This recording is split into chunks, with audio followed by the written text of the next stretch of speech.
Good afternoon, everyone, and welcome to today's webinar. My name is Chantal Aubry, and I'm the Business Development Manager here at Emergence. I'm pleased to be your moderator today and to welcome you to our webinar where we will be reviewing Dynamics GP security tips. But just a few housekeeping items before we get started. In order to keep the flow of the presentation moving along and on schedule, the audience is on mute today, but we still want to keep this as interactive as possible. So what we ask is that you please type in your questions in the side panel, and we'll review and answer all your questions at the end of the presentation. We'll also have some poll questions throughout the webinar to get a gauge of the audience's opinion live. So we'll be seeing those results as we go along. And also, because you are eligible for 1 hour of CPE credit for attending and participating in today's webinar, we should note that in order for you to get that credit, you must answer all 4 poll questions. So that's really important for those of you that are looking to get that credit. Now, because we have some people who are new to Emergence in attendance today, we're going to do a very quick overview of who we are. As many of you know, we are a Bermuda-based organization and we're a business solutions provider. Our primary focus and what we're probably known for the most is the implementation and support of business platforms such as Dynamics GP and Dynamics CRM. But we also have a large focus on corporate performance management, corporate reporting, business solution, and business intelligence and business automation. We have a staff of 35 people, including solution architects, business analysts, accountants, and functional and technical consultants. And we have people who've been with the organization for 10, 15, and even 20 years. But we also have a lot of new people. Emergence has hired 8 people in the last year alone, and our recruitment efforts are still ongoing. So we're definitely in growth mode, which is always a great place to be. We have over 150 clients here in Bermuda, many of which have offices overseas. So we support many of those offices as well. We have a balanced portfolio of financial services companies, distribution companies, and local and international businesses. And finally, we have access to a large network of trusted solution partners. Microsoft has a very large ecosystem of third-party vendors, so we spend a lot of time evaluating new partners to bring solutions that meet the requirements of our clients in the Caribbean market. And that's exactly how we came to partner with Fastpath, and they've been a great addition to our portfolio. So with that, I'm going to introduce you to our presenter today. Mark Polino is an experienced CPA with additional certifications in information technology and financial forensics. He's also a chartered global management accountant. Mark holds a Bachelor of Science degree in accounting from the University of Central Florida and a Master of Business Administration from Rollins College. His work has focused on the intersection of accounting and technology for the last 20 years. Mark is also the author and co-author of 14 ERP and security-focused books and 2 novels. So I would say that you're all in very capable hands and knowledgeable hands with Mark today. So with that, I'm going to hand it over to you, Mark. Thank you very much. Hi, everybody, and welcome to our webinar. We're going to spend some time today looking at some Dynamics GP security tips.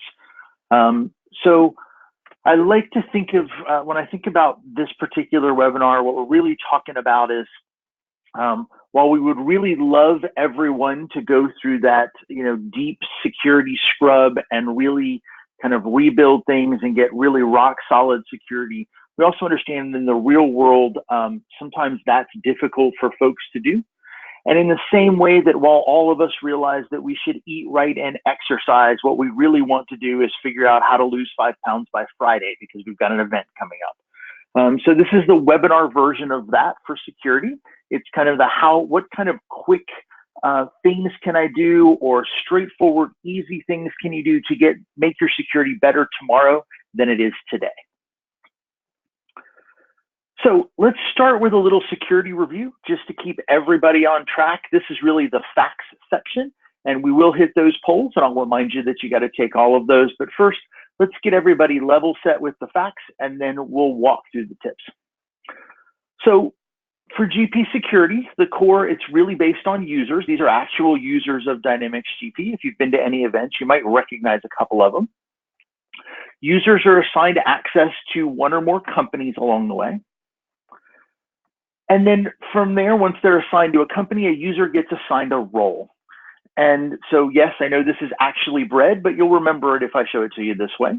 So the idea behind a role is that this is really what drives that user security. Roles are made up of tasks, so these are kind of subgroupings. And then tasks include security objects, like access to a window, the ability to get to various reports, or the ability to post inside of Dynamics GP. So those are kind of our basic cores. One thing I like to point out, that ability to post permission, a lot of people don't realize that that's there. So you could grant someone access to a window, even a posting window, but restrict their ability to actually post something. That's controlled in the security task setup. And the tricky part for that is here in type, where it says, typically this will say Windows, changing that to series posting permission, then lets you control how and what particular users can post. Users can be assigned multiple roles, so you need to keep that in consideration. All right, so let's talk about the SA user. So in Dynamics GP, there's a user called SA. This is actually a required SQL Server user. It is the SQL Server administrator. So it's required for GP to install GP. It's required for SQL Server. It may be required for additional installations like ISV installations or upgrades. It just depends on the specific scenario. And one of the challenges with it is that it provides access to the entire server, not just Dynamics GP. We'll talk more about that a little later. Realistically, the SA user should be changed regularly. There can be stumbling blocks to that. We'll dig into those just a little bit. And it should really not be used for secure connections. So for example, if you have an ISV solution and you're connecting that to GP, often it needs credentials. The challenge is if you use SA in that, it makes it more difficult to then change the SA password, because then you got to go change it in all those other places where you're reusing it as well. And then realistically, its usage should be minimized.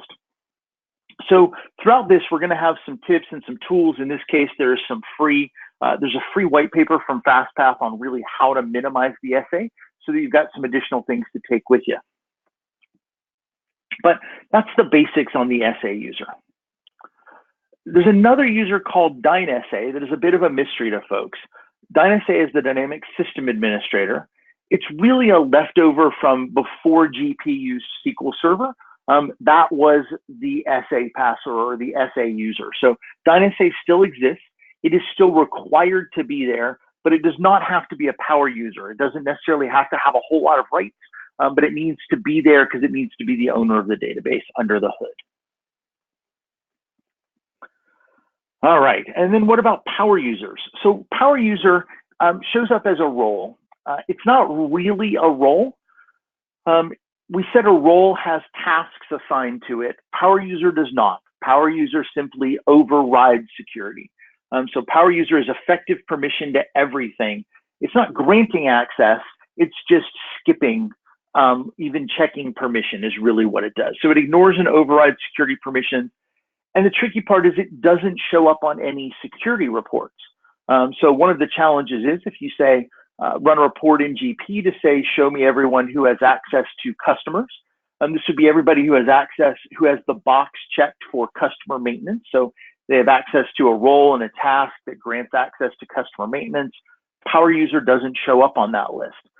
This can be a little bit of a problem if management or an auditor says, I need to see everybody with access to customers, and you give them a list and they go and check and they find other users who've been making changes to customers that are not on your list. In most cases, those are power users, and it really can create a challenge. So anytime you're presenting security information to folks, you want to think about including a list of power users as well, because they can really do everything. The system password. System password is a shared password, meaning it's one password for everyone. You can think of this as a secondary password for sensitive access. So you're going to make changes to a user or to the company settings. If this is turned on, you'll have to enter a second password here. I like to think of it as nothing more than a speed bump. The user already has to have access to that area before the system password ever kicks in.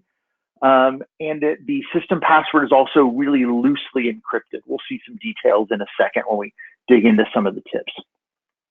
But that's what the system password is. There are also functional passwords. These are also shared, meaning one password to do a function that everybody everybody shares the same password for that function. This is something like taking a vendor off of hold or approving a batch to post, those kinds of things. So they restrict access to specific functions. They are stored in the database in plain text, which is a little bit of a challenge sometimes. And they also show in the interface in plain text. So if you have access to get to the window, you don't have to type anything special. You can actually see the password, that window where those passwords get set. They're just sitting there in plain text. And then field level security. Let's see. There we go. Field level security. The idea behind field level security, this was something that GP bought and added on. It grants control to specific fields inside of Dynamics GP. So it can be a great choice for supplemental security. It does have to be kind of built for each window or assigned for each window, and it must be assigned to user. You can do it by user. You can do it by class. I mentioned that because class really isn't used for other things in security, but it can be tricky to get right. So we'll just touch on that as we walk through some of the tips as well.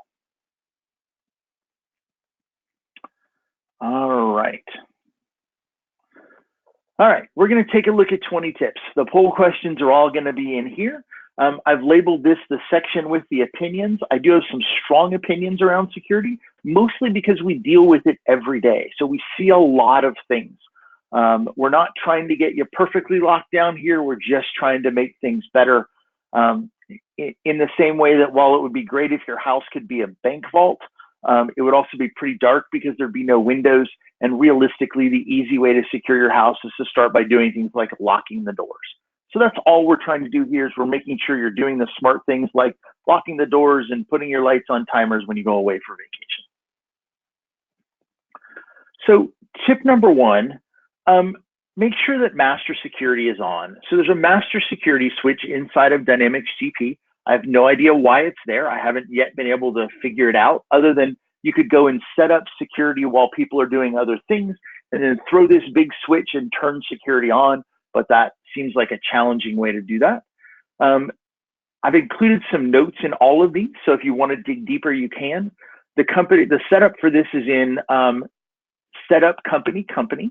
And so if we hop over here into Dynamics GP, and we'll look at a couple of things in GP. So here we have setup. We scroll down to the company area. If I can get my control back here. There we go. We scroll down to the company area and we grab company.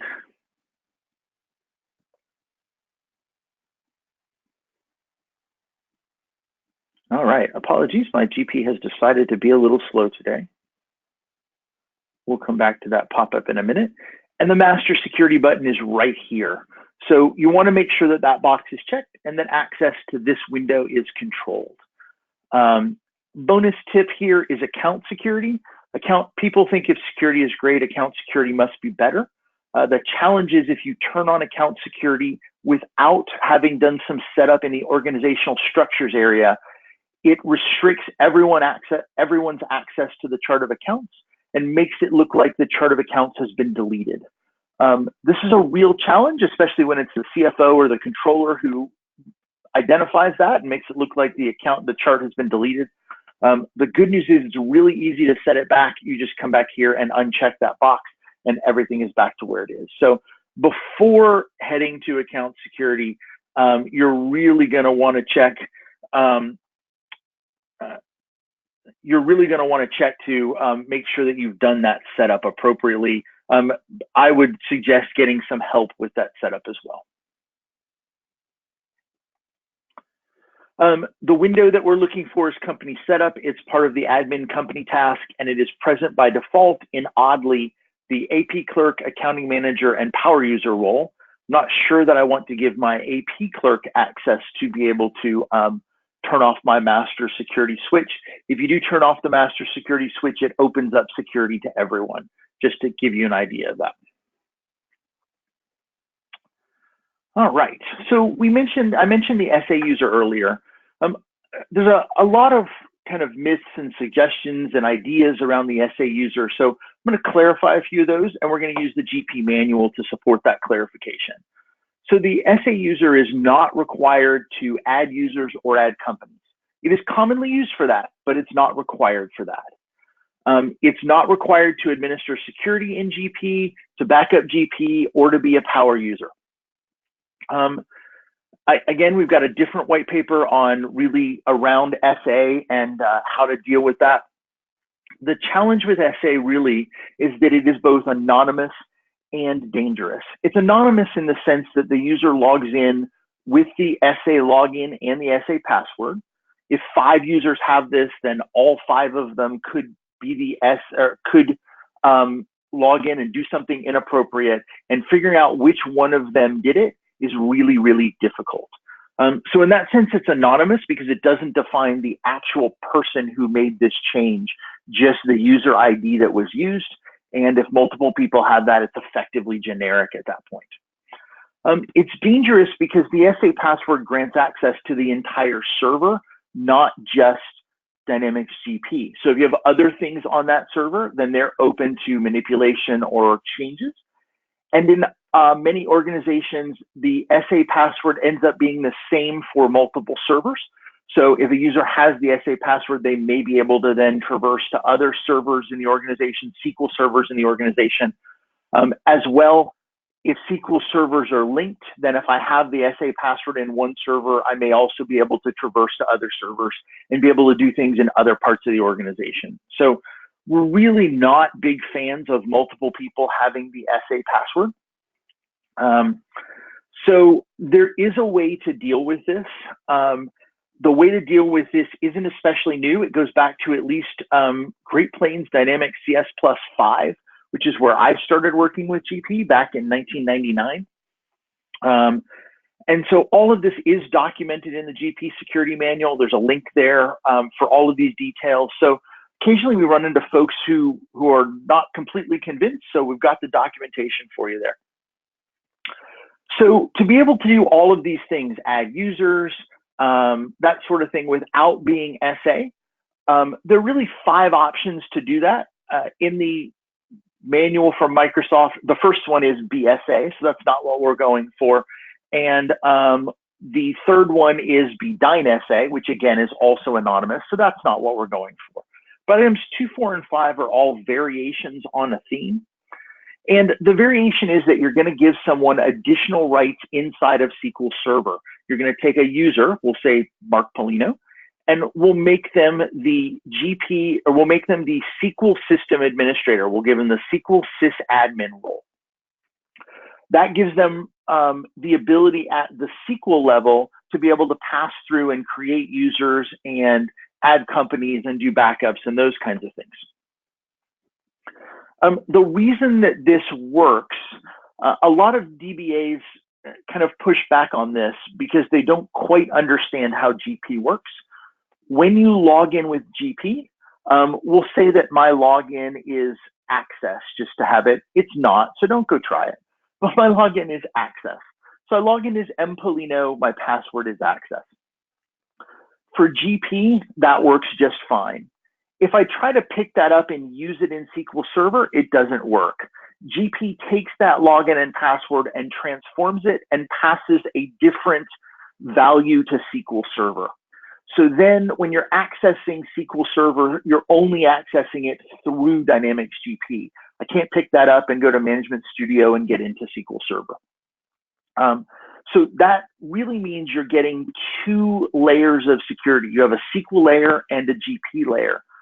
I have to have rights in GP to do these things. I have to have rights to get to the user window before that SQL security that lets me create a user is even available to me.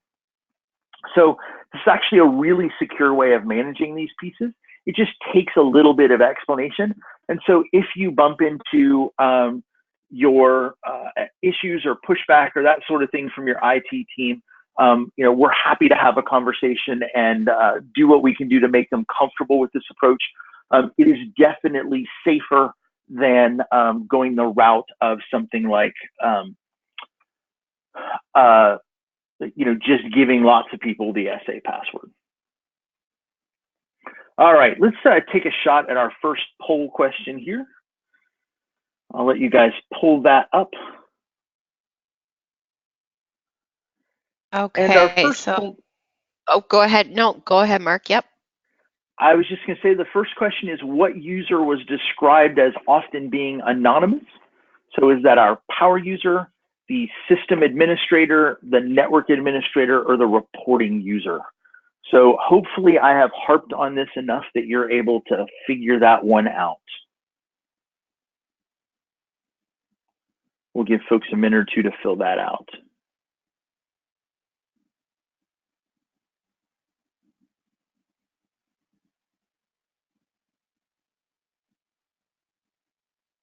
Yep, we're still collecting responses.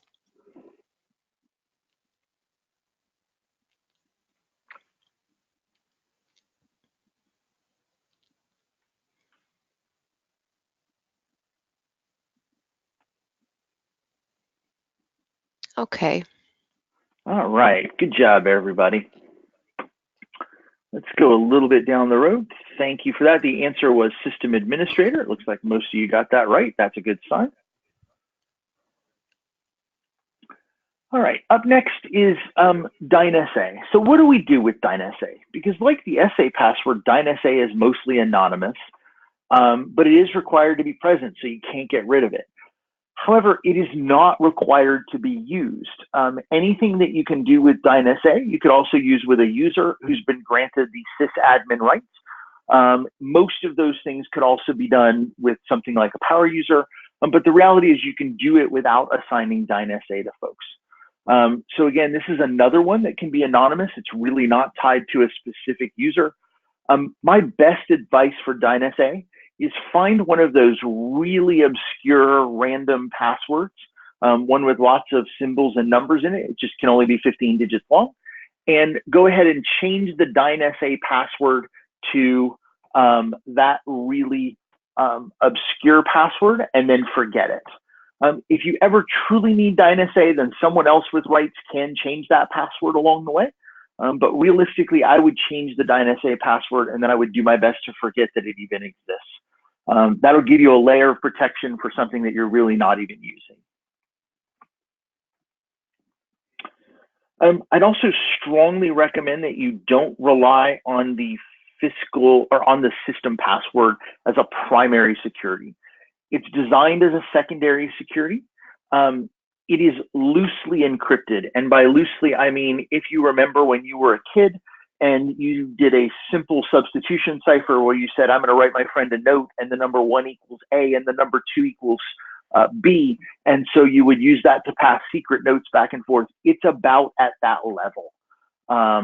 So it has been decrypted. The decryption is available on the internet. It's not particularly hard to do. There's even a really old tool from Microsoft from 1998 that still works that will decrypt it. So you really don't want to rely on that system password. The good news is it's a secondary password. Users have to have access anyway. If they don't have access to set up users or change companies or run backups, they never see the system password anyway. And if they do have access, you've already granted them access. So the system password is just there as kind of a speed bump in case you make a mistake, but certainly don't do something like give everyone access to those areas and then rely on the system password as primary security. Just to give you an idea, I've got 5, oops, let me back up. See if that will do what I want it to do. I've got 5 tools that will decrypt the system password. I've got one handy just as sort of a little bit of a show off here. So here in company, I actually took this code and I am not a programmer, just to show you how easy this is. I've just been around GP a long time and picked up little bits and pieces. And so I created this tiny little modification to GP that asks if I want to recover the system password. And I say yes, and I click OK. And it goes out and tells me that my system password is access. So the 5 tools I've got, 2 can be used from outside of GP and 3 can be used from inside of GP to recover that system password. So definitely not something that you want to rely on there. Number 4, you have to be really careful with functional passwords. I've been struggling with this one lately. So functional passwords are stored in plain text in SQL. They're shown in plain text in the interface. This is where, again, you would release a vendor from hold or, release credit, adjust credit values, that sort of thing. The challenge is that it's available with any SQL tool that has access to the right table. And this would include Smart List Designer. So it becomes a challenge because these things can be used as a primary security tool. Simple example is if I put a functional password in to be able to increase the value of a write-off. Maybe I set my default write-off for customers to $1. That way, if a customer gives me an invoice and it's short 38 cents, I don't have to go chase the customer for 38 cents. I can just choose to write it off. This is a pretty common scenario. And so to protect that and keep people from changing that dollar to $10,000 or some other number, I would put in a password, and that is a shared functional password. The challenge is if someone else gets a hold of that shared functional password, they could use that to override that write-off amount, put in a much larger amount, and potentially do something inappropriate if they're able to get their hands on a customer payment. So they get their hands on a customer payment and then they write it off inappropriately. So the customer doesn't have the balance showing anymore. The company doesn't have the balance showing anymore, but the company didn't actually get the money. We'll see how quickly this decides to respond today. So if I pop into Smart List, just to give you a quick idea of this,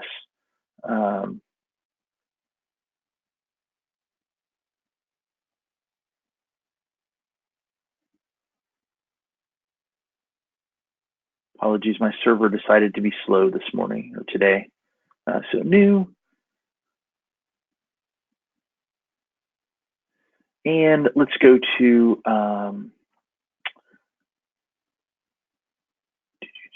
Microsoft Dynamics GP here, and then tables, and we'll go to purchasing.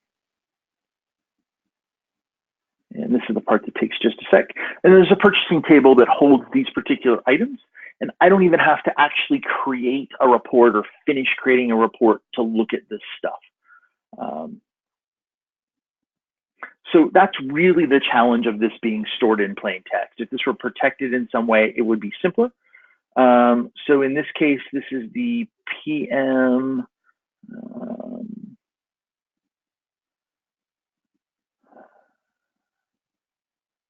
Should be the PM setup file here. We'll take a look at that.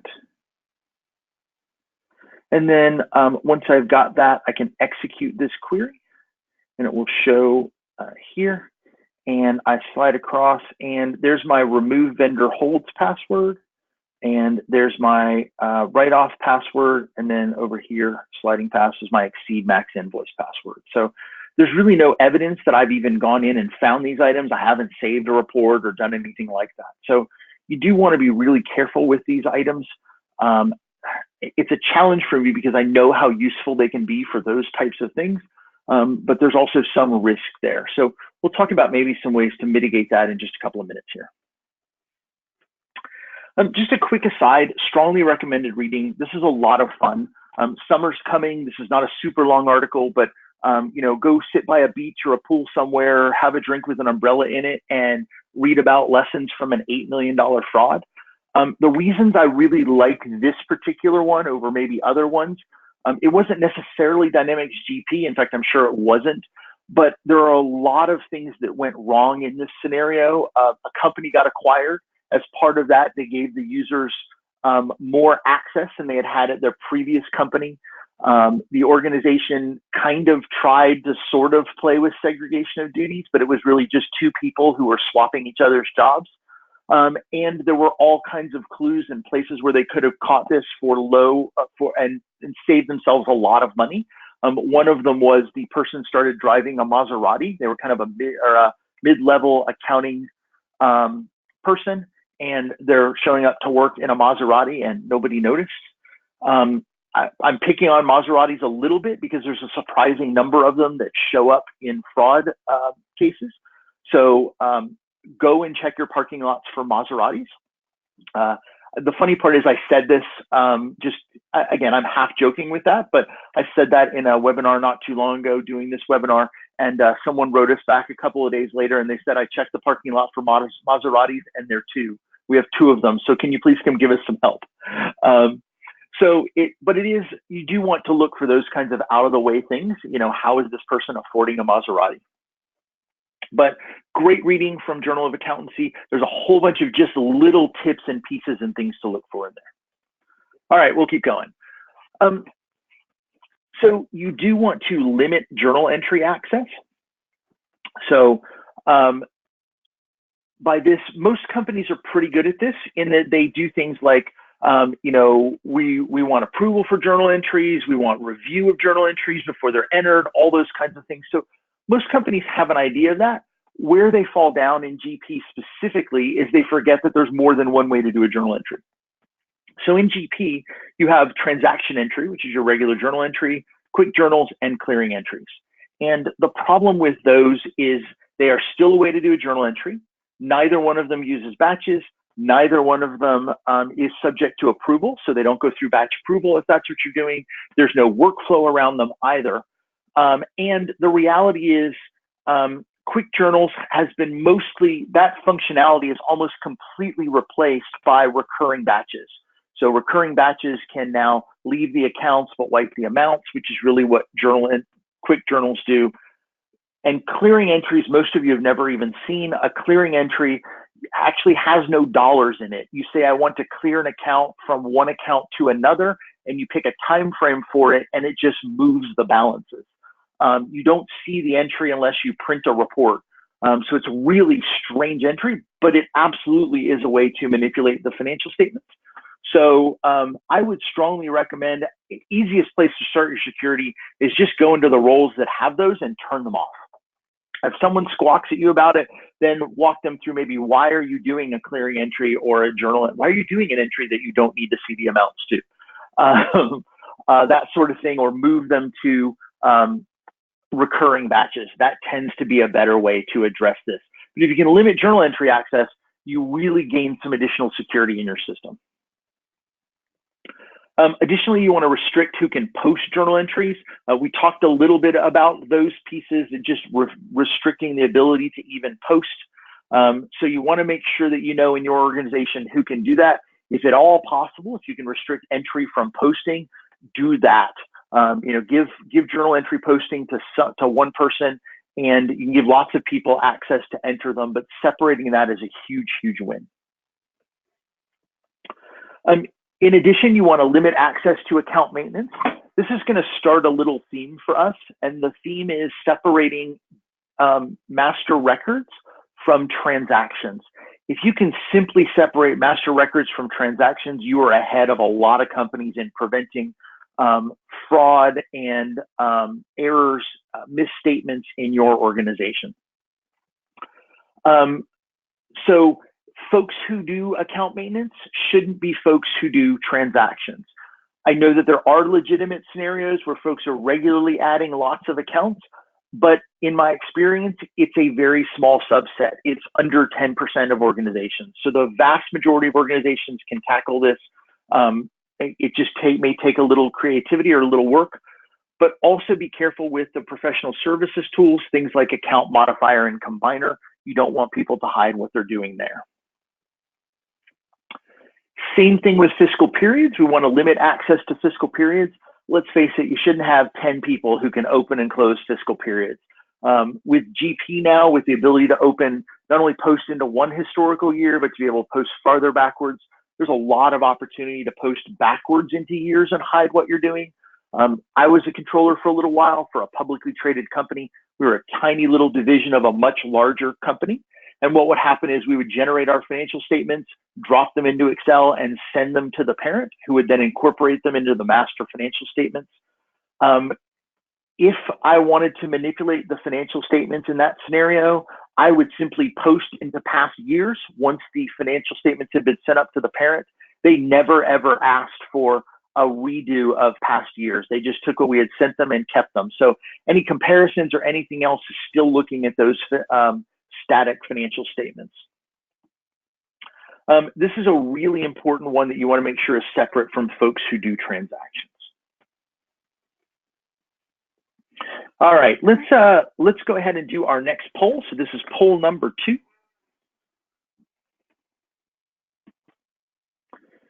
And we've got access to which areas should be limited to non-transaction users. So think hard about that. You want an area where we want a non-transactional user to be able to do this. They can do this, but they can't do transactions. You guys are smart, so this shouldn't take real long. Responses are coming in now. The responses are flying in.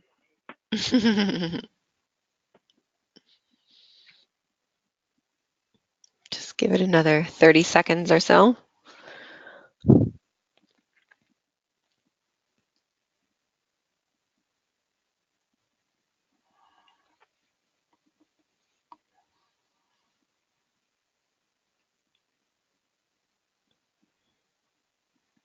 All right, just a reminder, folks, you do need to fill them all out to qualify for CPE.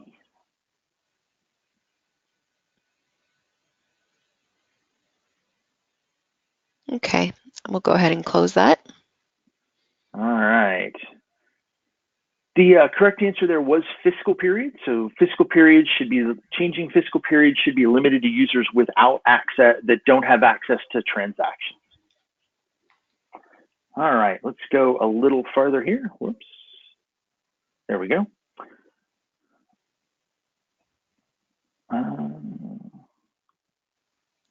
Sorry, let me make sure there we go. All right, another really important spot is you want to separate bank reconciliation from transactions. I know that people think they know this, and yet I keep coming across places where this exists. In fact, the place where my wife works, she has access to create bank transactions, and she reconciles the bank account. Now, there is someone that does a review, but my argument really is that a review is not sufficient. There are just so many things that go through a bank account. Every month, there's at least one little oddball that goes through. You know, who's to say that one of those months there are 2 or 3 oddballs, and instead of being oddballs, they're actually fraud that's being committed there. So bank reconciliation is a key control. It is one of the only external confirmations of what's going on in your accounting system that you're going to get on a regular basis. And it is directly tied to cash. So this is a huge item. You really want to separate bank rec from transactions.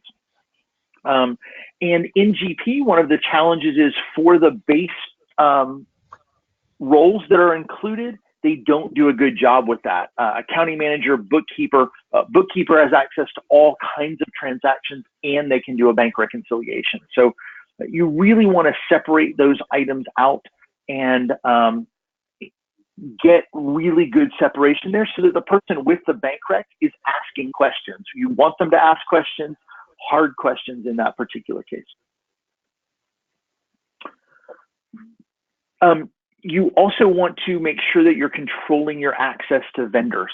Obviously, vendors is a key control here. We'll see the same thing in a minute with customers, but with both of these, customers and vendors, there are huge opportunities to, in this case, the classic one is I create a false vendor. It's my brother-in-law. I set my brother-in-law up as a vendor. I put transactions through for my brother-in-law, and then at family dinner once a week, we go and split the proceeds. And we've not only defrauded the company, but we've manipulated the financial statements as well by creating false expense transactions in the process. This is straightforward, simple stuff, and yet it happens all the time. So you really want to watch out also for the professional services tools. You would hate for somebody to create their brother-in-law as a vendor, generate a bunch of fake payments, and then use vendor combiner to roll the brother-in-law into another vendor and thereby hide everything that they've done. So really want to be careful with who has access to create vendors. Same thing with customers. Someone I was talking to the other week, they have a very small organization. They came up with a great solution. If you're in accounts payable, you create customers. If you're in accounts receivable, you create vendors. So accounts payable creates customers, but does vendor transactions. Accounts receivable creates vendors and processes customer transactions. One of the things they said was they get really good questions out of that because their AR person knows nothing about vendors and vendor setup and anything. So when they see something weird, they're asking good questions about that. They're not going, oh, I know what that is, or I saw that in the last 3 companies I worked for. They're actually asking those hard questions. So just even those simple things like that, switching those two can give you some improved segregation of duties there. You also want to control who can apply customer payments. GP makes it really easy to apply payments, and if you make a mistake, to unapply and reapply. Where this becomes a problem are different types of AR fraud, like lapping and write-off fraud. So in lapping, a person gets a hold of the payment, so a customer check comes in, and I would put it in my pocket. And next month, when the customer check comes in, instead of applying it to the correct invoice, I apply it to the older invoice that I stole the check from. And every month, I just keep applying it to that oldest invoice, even though it's not the right invoice. We never, ever catch up. It's sort of it's almost like a Ponzi scheme in that new money is being used to pay the old stuff. But folks who are doing lapping almost always get caught, but they almost always get caught well down the road after after a lot of money has disappeared. So you really want to control who has access to do those applications, and you want to separate them from receiving or touching the actual payment as much as possible. So things like lock boxes are good for that, or a team that receives and logs the payment, and then a team that actually inputs it into Dynamics GP to ensure that it's applied correctly. For write-offs, we talked a little bit about this earlier. You don't want folks with the ability to manage customers and do write-offs. Same type of thing. I get a hold of a payment and I simply write off that payment. The customer doesn't know any better. We're not asking them for their money. Unless you are reviewing your write-offs, the business probably isn't going to find it. But reviewing your write-offs and reviewing discounts, I could give someone 100% discount and put their check in my pocket and accomplish the same thing. So a review and write-offs and discounts at month end is really another great way to tackle this. Separate three-way match components. So this is purchasing, receiving, and inventory items. In particular, if folks can get their hands on the physical goods or if they can order the item. So if I can do a PO and I could potentially ship that to my house, then you want to be really careful who has control over the receivings. Because if that invoice comes in and it hasn't been received, people will ask a lot of questions. If I have access to the receipts and the goods, then I could mark this item as received, put those items in my pocket, and still process maybe the invoice so that the company pays for it. We won't spend much time in here. GP has a feature called shipment invoice where I'm doing the shipment and the invoice in one process. This is really hard if you're using, it's really hard to block access to this. This is part of the receiving process in GP. This can, contrary to popular opinion, it can be controlled to an extent with field level security. There are also a couple of other options.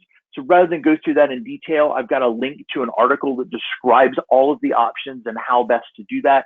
So if you want to restrict access to the shipment invoice feature in GP, you can do that. All right, let's do our third poll item here.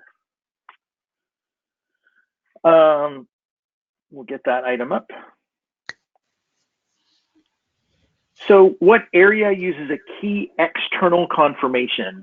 This is the one that we're getting a regular external confirmation on a monthly basis and makes it helpful for us. It's great to always get an external confirmation of stuff. That way you've got something that you can really compare it to. So we'll give folks a minute or two with that. Mm-hmm. See the answers coming in now.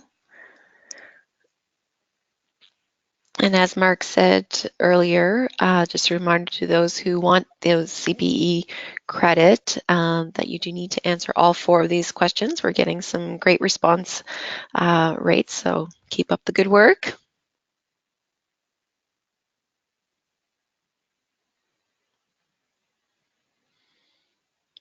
Okay, I think we can go ahead and close that now. Okay. Bank reconciliation is the correct answer, so good job, everybody there. And let's hop back over here. Just to wrap up, keep going here, we want to limit access to items.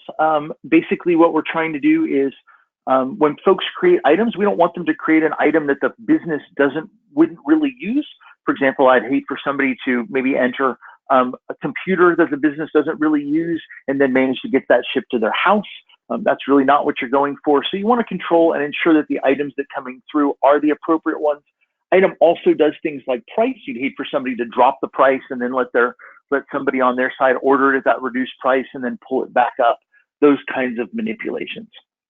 Just really want to make sure you know who has access and who's managing item maintenance, especially then restrict them from transactions. Workflow is your friend. All of the newest versions of Dynamics GP from 2013 R2 on support some type of workflow. This is an excellent mitigating control, meaning I'm not going to change security. I'm going to leave this issue here, but we're going to have a second control in place. Some of the standouts for workflow are GL account approval, vendor approval, payables transactions, timesheet, PO report, all those kinds of things. If you've never seen the workflow screen, this is kind of that main setup screen. The manager of the workflow who can really manage that and maybe set limits and other things. So you want to be careful with those managers. Field level security is also your friend. Field level security is a mitigating control. You can restrict access, require passwords to do things, all that sort of thing. It does require some setup. So you do want to make sure that you're really testing this. So set it up for maybe just one user to turn it on and really test with that user, and then you can turn it on for other users. There are just some quirks. There are certain types of fields that only allow certain types of restrictions. So that mixing and matching isn't really well defined. It is there in the help, but you got to dig for it a little bit. Activity tracking is not your friend. This is a feature in GP that tracks activity. It is not audit trail light. There are more than one audit trail. There's more than one audit trail solution available to Dynamics GP. Fastpath has one. Honestly, I just want you to pick one and use it. The challenge with activity tracking is it shows user Mark change vendor ABC123 at 12 p.m. on this date. And you say, oh, that's cool. What did Mark change? And the answer is Mark changed vendor ABC1234 at 12 p.m. on this date. Doesn't actually tell you the old value and the new value. So it's just a giant tease, and it's maddening because you know something changed and you have no idea what that was. It really is just the illusion of auditing. Please, if you want auditing, go get a real auditing tool. And then ask lots of questions. So, why does the controller need to enter AP transactions? That seems like an odd choice. You're really going to want to ask lots of hard questions around security. Think about the job and push on those. CEOs and CFOs manipulate financial statements too. I hate to break that to you, but if you don't believe me, I would direct you to WorldCom. And if you didn't like that example, how about Enron? So you do need to watch for kind of even people who are in senior positions. And really the key to remember is that executive jobs are not transactional jobs. A couple of times recently, I've seen cases where senior employees are the ones who are really coding and working through American Express statements. And in all of those cases, there's been fraud that's been going on. That's why they are recording or coding everyone's American Express. It's really not what you hire your chief financial officer to do. You hire them to manage the organization with investors, to oversee the financial statements, to ensure that the organization's funds are being used appropriately, not be nitty-gritty deep into transactions. So you want to keep an eye on that. Let's hit our last poll question as we're getting close here, and then we'll move into the tools that we have available. So which one of these items was described as your friend? I said, this particular thing is your friend. So we'll get you to see if you can identify your friend today.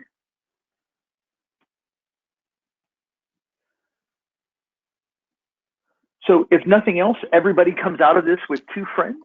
One of them was field level security and the other one is on this list.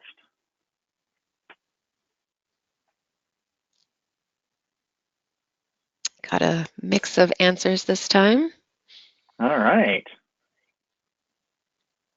Just Wondered give it how a many couple folks more say auditors are seconds. their friends. That will be interesting. Mm-hmm. Not too many people want to admit that auditors are their friends. Well, we have a couple. They're my friends, but not too people like to admit that. Okay, I think we can go ahead and close that now. All right, so we have a lot of people with workflow. Workflow is the right answer. All of those can be your friends, but specifically we said that workflow is your friend. So we've got some tools to help you with this. The tools are a mix of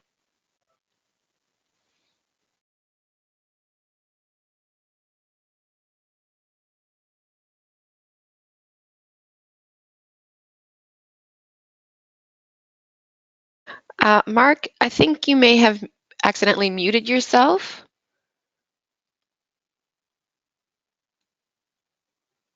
We're still seeing the screen, but we're not hearing you anymore.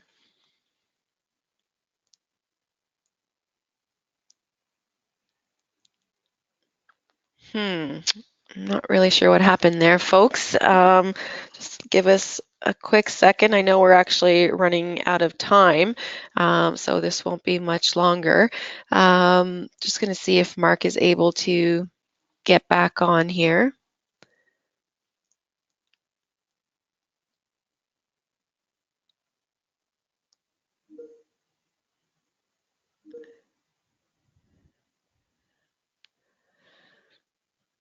No, it doesn't look like we can get him back on. So in the meantime, I'm just going to switch back here because I see that he's playing around with the slides, so he must know that we can't hear him.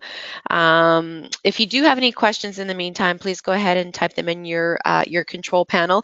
And if we're not able to get Mark back online in time, we'll go ahead and email you those responses. Also, I wanted to make you all aware that there are some handouts available for you to download in the handout section in the control panel.